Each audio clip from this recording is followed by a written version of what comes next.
a lot of what I'm going to say, every parent who's gone through this knows already. We're going to have in the show notes a link. Dr. Jay Burns, Jay and Jenny Burns, they're a couple in Dallas, Texas, who have a ministry on the prodigal. And I would highly recommend checking out a few videos and Vimeos and whatnot, because they've done remarkable work with some of our kids that break our hearts. Number one, review Proverbs, review the wisdom passages on discipline and raising children, a good thumbnail for all of us as parents. Also, I want to say, talk to your pastor or a good Christian counselor in the area, because for Ask Dr. E to hazard a 10-minute guess or answer on parenting is very dangerous.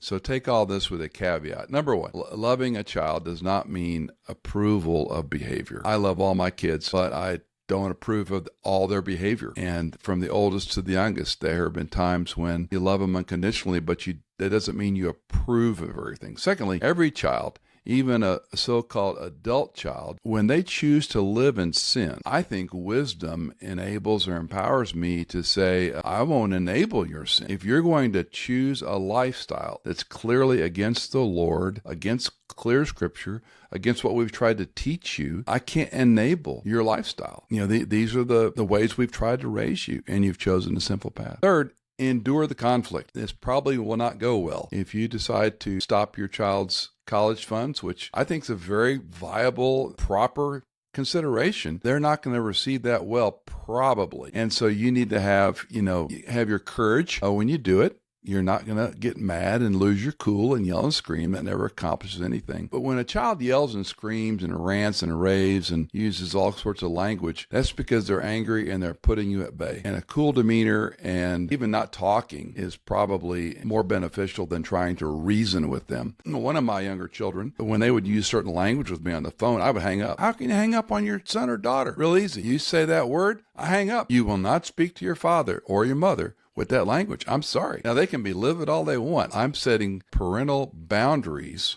I've raised you. I've supported you. I've supplied all your needs, humanly speaking, until this day. If you want to disregard that, fine. But I won't enable it. I won't tolerate acrimonious language. Fourth, communicate facts, not feelings. We're a feeling-saturated culture. I really don't care how you feel. When it comes to living in sin, these are facts. And I know this is important to you, honey. I know you feel this way.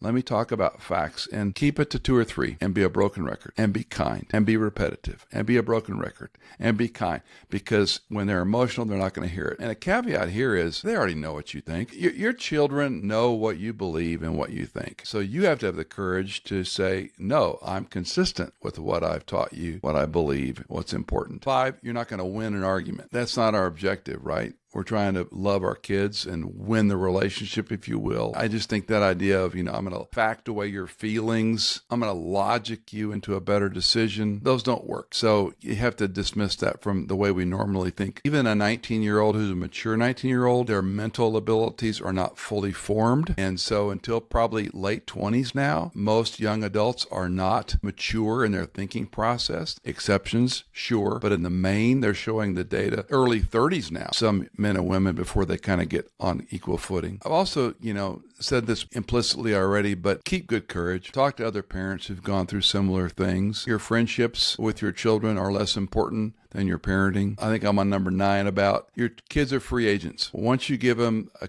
set of car keys, literally and metaphorically, they're on their own. In fact, I probably need to amend that illustration. Once you give them access to a phone, they're a free agent. And you can put controls and guardrails in, but when they go out the door, literally and metaphorically, they're on their own. Most children are going to rebel or at least resist or walk away from certain things their parents try to instill. Parents aren't perfect. I often say, Hannah's, as you all know, is my daughter, and she's our firstborn, and we overparented her. No question, because you don't know what you're doing with the first child. You make a lot of mistakes. Overall, they know what you believe. They know if you love them. They know if you're supportive of them. And then finally, remember Christ loves them more than you do. And that I don't mean that as acquiescing and, giving up on my kids, but it's a reminder, especially to moms. Moms tend to be much more concerned and worried and fearful and prayerful for their kids, I think, than dads. Call me stereotypical. I think it's true. And I think men are maybe compartmentalize things a little differently than the way women think. That's why it's good to have a mom and a dad who love their son and daughter. But at the end of the day, Jesus loves them more than I do. And that's a good thing. And so I pray to the Lord, you love this child of ours more than I do. And will you be the father, be the parent? Now, I wanted to ask Hannah this because Hannah's worked with young college freshmen for over a decade and written a book, directing attention to how to help Christian girls as they navigate college. So Hannah, weigh in on this. What have I missed? And No, I mean, you haven't missed anything. And obviously, I have worked with college women. I have not parented a 19-year-old yet. True. So I still come at this a little bit less informed, I think. But one, I would say it's very normal for the 18 to 22-year-old to reconsider everything he or she has been taught from birth until now. They are being exposed with a variety of ideas, most of which are going to buck whatever the church taught them, assuming they're going to a secular university. They're meeting people. I mean, the diversity of thought just went from like a little bit when they were being raised in your home to overwhelming majority is what they're being exposed to. So it's very normal. And I think just going back to all of this, like you just need to be praying for your child nonstop without ceasing right now. As my dad just said, the Lord loves them and He has your child in His hand. The Lord will see them through this. I wouldn't freak out or like punish your child just because they are rethinking what they believe. Your goal as mom should be to keep that dialogue open so that you can continue to speak truth into your daughter's life. And you could continue to say, hey, I get having doubts about the Christian faith. I get having doubts about the Bible. But you need to be wrestling those thoughts and those doubts within the church, within a community of faith. Yes, you can have those conversations with folks who don't believe as well, but it's not fair. Kind of showing like the logic of it's not fair to not listen to anyone who is in the faith community, but only listening to people who are outside of the faith community. If they want to be truthful and wrestling with those things, it has to be done within the church. The second thing that I guess just reiterate of what I just said was, I think as moms, it's our job to maintain fellowship with our kids. You're not going to arm wrestle your child into behavior change. She's not going to stop sleeping with her boyfriend or living with her boyfriend because you cut her off financially. I'm not saying that the right decision is to not cut her off. I'm just saying that is not going to be the outcome. I think another question would be, if your daughter was 25 versus 19, how would this look different to you? Again, I'm not saying you should keep financially supporting her, but if she was 25 and the finances were off the table, would you be addressing the situation differently? Again, I just come back to, I have a sister, I think my parents would talk about openly, like there was a choice and a time where they had to decide, were they going to financially support her when she was doing something that they didn't love? And ultimately, they chose to walk through that situation with her because they thought, you know what, when all of this comes burning down, we want her to know that we are here for her. And we don't want there to be a distance to where she may not come back to us.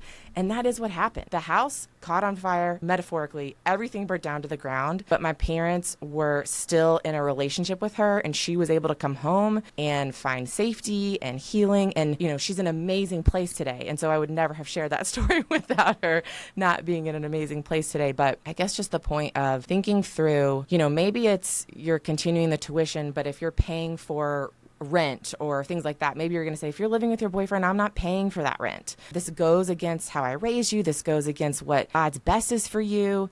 I will keep, paying your tuition as long as you maintain these grades, if that was, kind of the agreement going into it. Maybe it's something totally different, but I just want to plant the idea in your head of you cannot have influence upon her. You cannot be speaking truth into her life if you try to arm wrestle her into living the way that you want her to live. And so just thinking about, how do I respond to my child in a way that maintains fellowship, that maintains communication? You want her to come to you. You want her to come to you with her questions, her doubts, all of those things. I would also add, presuming you and your husband are together, be in lockstep on this. And that's hard. Cindy and I had to be in lockstep with our younger kids in particular, and they all had, some struggles and challenges, and you have to be in lockstep. And there were times I was far ahead of Cindy on a decision, and that took patience for both of us. And I was, cut it off or stop this. And she's like, well, and so I that's why I do believe a husband and wife is so important, that a man and a woman raise, because